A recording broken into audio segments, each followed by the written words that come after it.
हे ऋषि महाराज, हमारी सहायता करो, हमारी सहायता करो। वो डाकू हमारा पीछा कर रहे हैं। वे हमारा धन छीनकर हमें मार डालेंगे।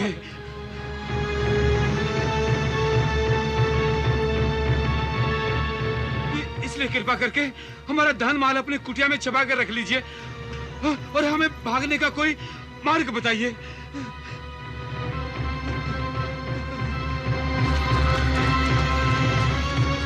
वो डाकू हमारा पीछा कर रहे हैं। हमारी सहायता करो, वो हमारा धन छीनकर हमें मार डालेंगे।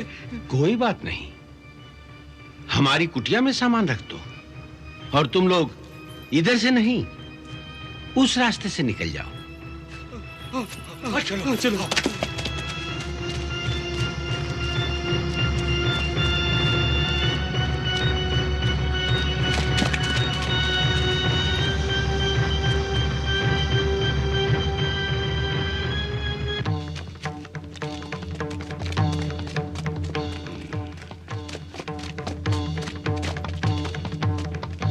वो डाकू लूट का सारा माल साधु की कुटिया में रख गए हैं और साधु ने उन्हें रास्ता भी दिखाया है। अवश्य अवश्य ये भी उन्हीं का आदमी है। इसे पकड़ लो।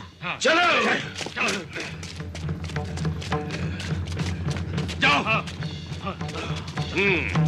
तुमने उन डाकुओं को कहां भगा दिया और लूट का माल कहां रखा है? वो डाकू हैं या तुम डाकू हो? हम डाकू नहीं हैं, हम राजा के सिपाही हैं, सिपाही। उन डाकुओं को पकड़ने के लिए हम व्यापारियों का वेश बनाकर आए हैं। ये देखो।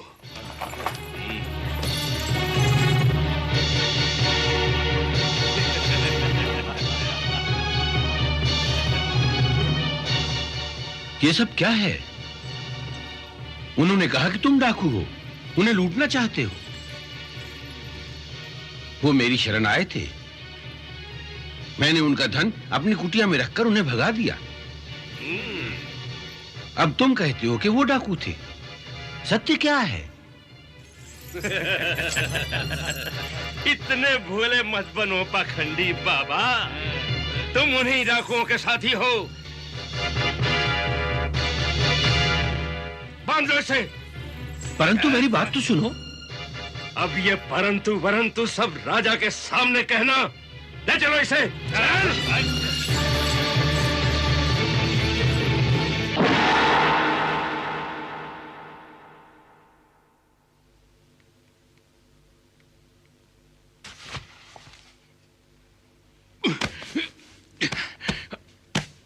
महाराज, इस अपराधी ने अपने पड़ोस में रहने वाली विधवा स्त्री की हत्या इसलिए की कि इसको इस बात का ज्ञान हो गया था कि उस स्त्री ने अपने घर में बहुत सारा धन छिपा कर रखा हुआ है।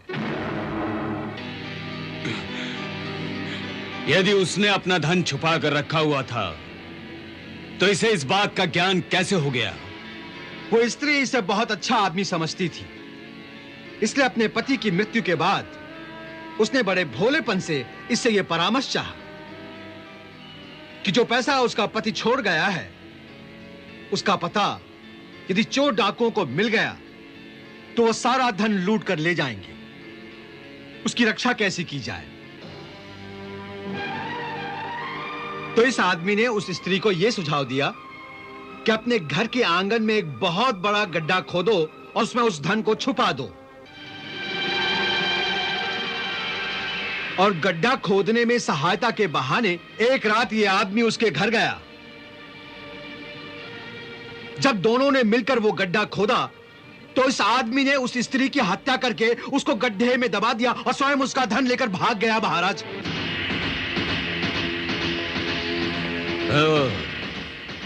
इसे नगर के चौराहे पर ले जाकर सूली पर चढ़ा दो। नहीं, नहीं, नहीं। दया कीजिए महाराज, दया कीजिए, मुझ पर दया कीजिए महाराज। केवल तुमने चोरी की होती तो हम तुम पर अवश्य दया करते, परंतु तुमने तो एक अबला के साथ विश्वासघात किया है, इसलिए तुम दया के पात्र नहीं रहे। ले जाओ इसे। नहीं,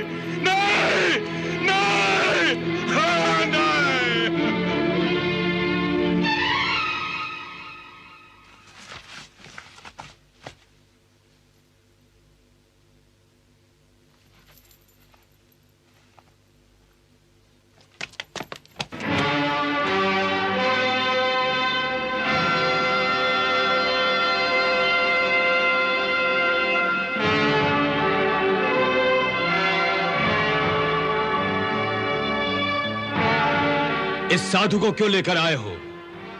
महाराज, ये साधु नहीं, ये तो बहुत बड़ा ढोंगी है।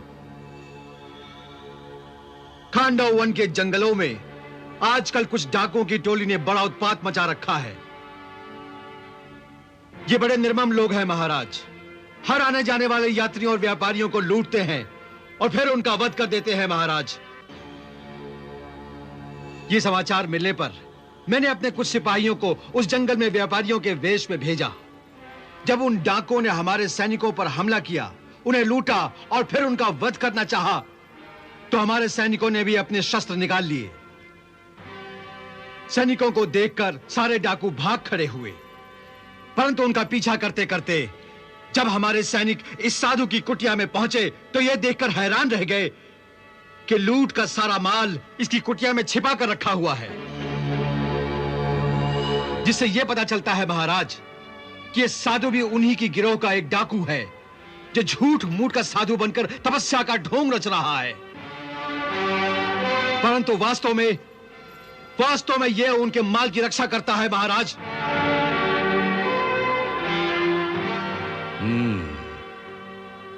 इसका क्या प्रमाण है कि लूट का सामान इनकी इच्छा से उस कुटिया में रखा गया था?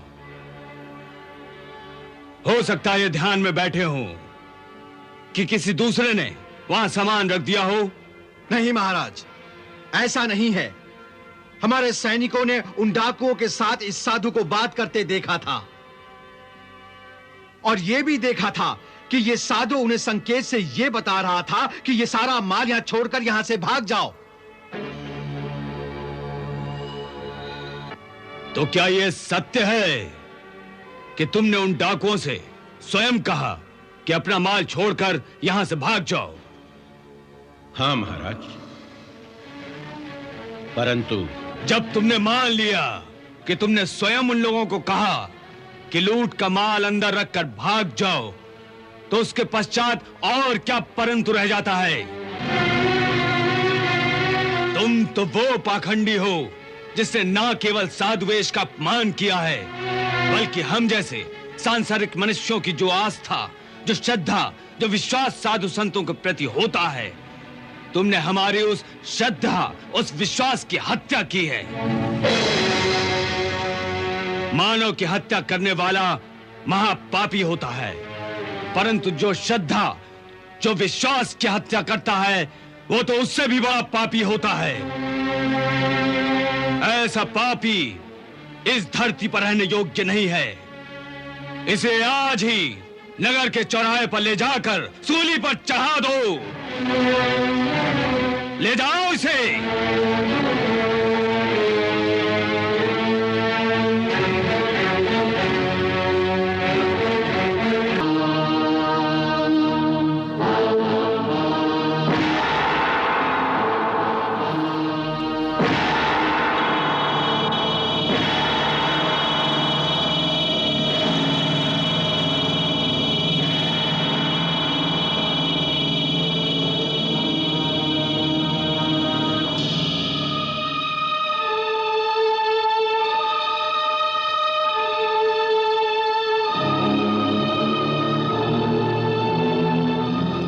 महर्षि की योग शक्ति के कारण वो सूली उनके शरीर का छेदन नहीं कर सकी।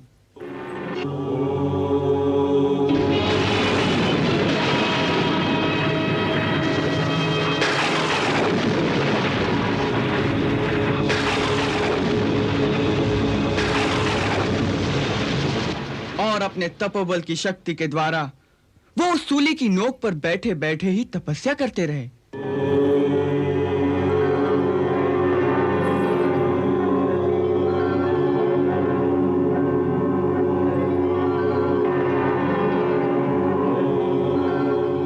ये चमत्कार देखकर सबको आश्चर्य हुआ। जब राजा तक बात पहुंची, क्या वे महामुनि मांडव्य हैं? तुम्हें कैसे पता चला? महाराज, उनके इस चमत्कार की चर्चा सुनते ही वहां लोगों की भीड़ जमा होनी शुरू हो गई। उस भीड़ में एक साधु भी था। उसने उन्हें देखते ही पहचान लिया कि ये तो स्वयं महर्षि मांडव्य हैं और फिर उसने उन्हें अशूली से उतर जाने को कहा, परंतु महामुनि ने यह कहकर उतरना अस्वीकार कर दिया कि मैं तो अपने राजा की आज्ञा का पालन कर रहा हूं। जब तक मैं उनके राज्य में हूं, सो आदेश के बिना मैं अशूली से नहीं उतर सकता। यह तो मुझसे बहुत बड़ा अनर्थ हो गया। हमें तुरंत उनके पास चलकर क्षमा मांगनी चाहिए।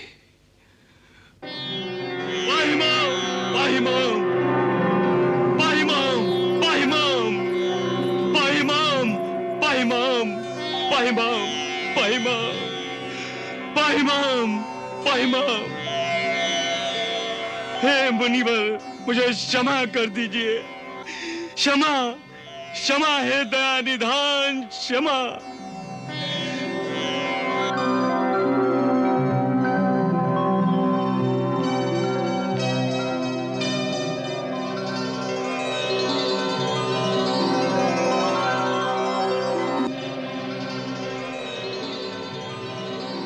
हे मुनिवर, मुझे क्षमा कर दीजिए। मेरी एक भूल के कारण इतना बड़ा अनर्थ हो गया। मैं आपको पहचान नहीं सका। मुझे क्षमा कर दीजिए। और यदि आपकी इच्छा हो तो आप मुझे दंड भी दे सकते हैं। मैं उसे प्रायश्चित के तौर पर सहर्ष स्वीकार कर लूंगा।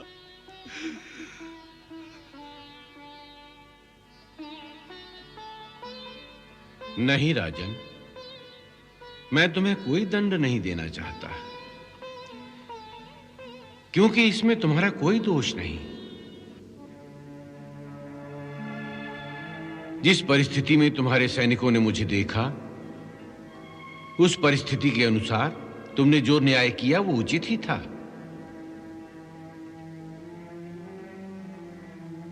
इसलिए इसमें तुम्हारा कोई दोष नहीं।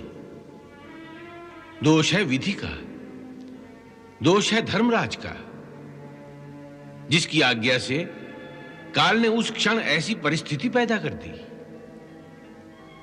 ऐसा क्यों हुआ, इसका उत्तर मुझे स्वयं धर्मराज से मांगना पड़ेगा कि किस कारण मुझे इस दंड का भागी होना पड़ा। हे राजन, मैंने आपकी आज्ञा का पालन करके आपका दिया हुआ दंड भोग लिया है। आपकी शूली इससे अधिक मेरे शरीर का छेदन नहीं कर सकेगी। इसलिए अब यदि आप मुझे आज्ञा दें तो मैं इसी क्षण सीधा धर्मराज के पास जाना चाहता हूं।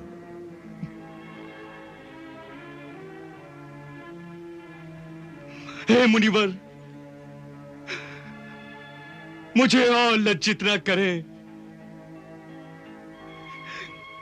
यदि हो सके तो मुझे अपनी सेवा का कुछ तो अवसर प्रदान करें,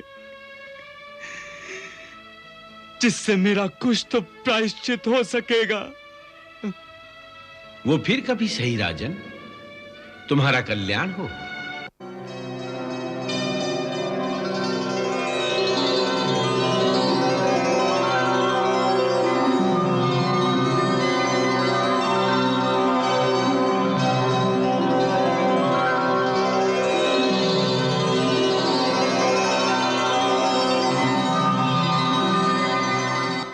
इसे भाग्य का विधान समझकर महर्षि ने किसी पर क्रोध नहीं किया, परंतु वहां से वे सीधे धर्मराज के पास गए।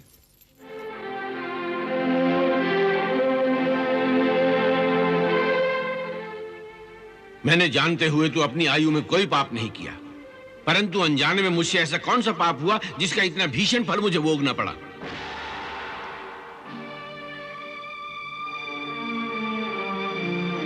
हे तपमूर्ति, बाल्यपन में आप पतंगों के पुच्छ भाग में सीके घुसेड़ दिया करते थे। उसी कर्म का यह फल आपको प्राप्त हुआ।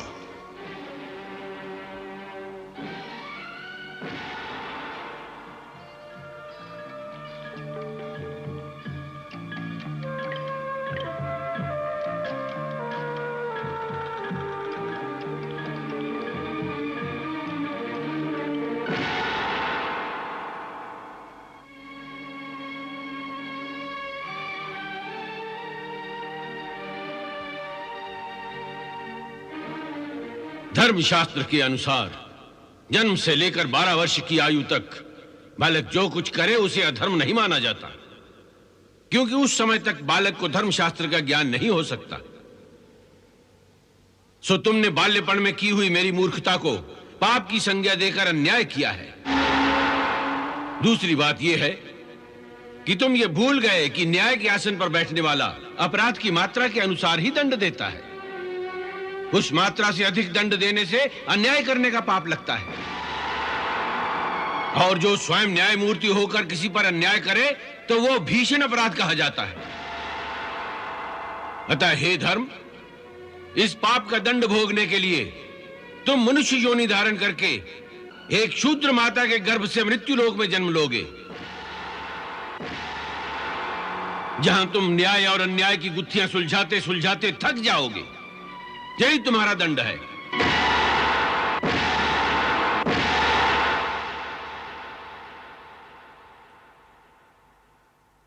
सो महात्मा मांडव्य के श्राप के कारण वे साक्षात धर्म ही है, जो इस धरती पर विदुर रूप में एक शुद्राणी दासी की कोख से जन्मे हैं। इसीलिए मैंने आपसे कहा था कि इस धरती को छोड़ने से पहले उन्हें ब्रह्म ज्ञान की प्राप्ति आवश्यक है। अब मैं समझा प्रभु, उनके हृदय में आपके प्रति इतनी अगाध भक्ति क्यों है। क्या वो स्वयं अपने पूर्व जन्म के बारे में जानते हैं? नहीं, इस समय उनका यह शरीर प्रकृति के बंधनों में बंधा हुआ है, जिसके कारण मनुष्य को अपने पूर्व जन्म और अपने भविष्य का बोध नहीं होता। परंतु चिंता करने की कोई बात नहीं। इस धरती को छोड़ने से पहले उन्हें पुनः ब्रह्म ज्ञान की प्राप्ति अवश्य होगी। तब तक उन्हें महर्षि के श्राप का फल भोगने दीजिए और माया का खेल देखते रहिए।